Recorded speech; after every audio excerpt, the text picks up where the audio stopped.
In his most famous speech, Martin Luther King Jr. spoke of his hopes for the future. I have a dream. My 4 little children will one day live in a nation where they will not be judged by the color of their skin, but by the content of their character. 50 years after his death, has the dream become a reality? This is my graduation in 1966. As a young woman, Sandra Wilson watched MLK preach at her church. When you finished hearing him, it was like you wanted to fly. Your heart was like lightened. As the civil rights movement of the 1960s gripped the nation, Wilson attended a historically black university, ready to take advantage of the progress being made by African Americans. Then in 1968, King was assassinated. I just couldn't stop crying. I just felt everything was lost, that this man was gone.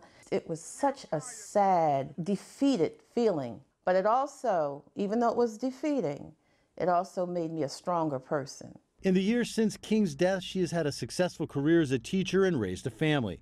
She has seen progress, including the election of Barack Obama as the first African-American U.S. president.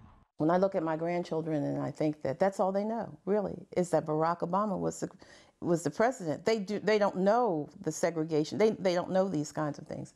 I think that Martin Luther King would be astounded and so proud of Barack Obama. But there are still huge gaps between blacks and whites in the U.S. In 1968, black unemployment was 6.7%. In 2017, it was 7.5%, more than twice the rate for whites. Blacks are 2.5 times as likely as whites to live in poverty and almost half as likely to have a college degree.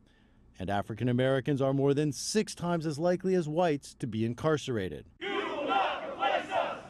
These troubling facts, plus the rise of the racist alt-right, have Sandra Wilson concerned that the dream may be fading. I'm scared.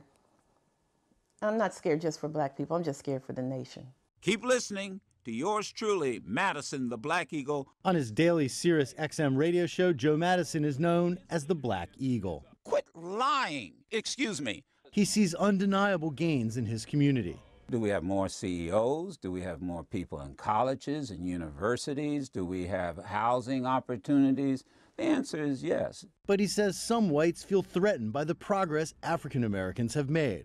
If black folk make certain progress, white people lose? Really? When does that ever happen? So it's not a zero-sum game that we're playing. Our streets! Our streets! A new wave of young black activists give Madison hope that King's dream will one day be achieved in full. I'm very optimistic. I'm more so than I've been in a long time.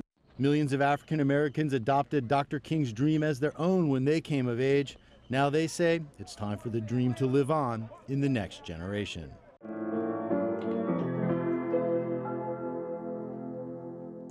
Jim Spellman, CGTN.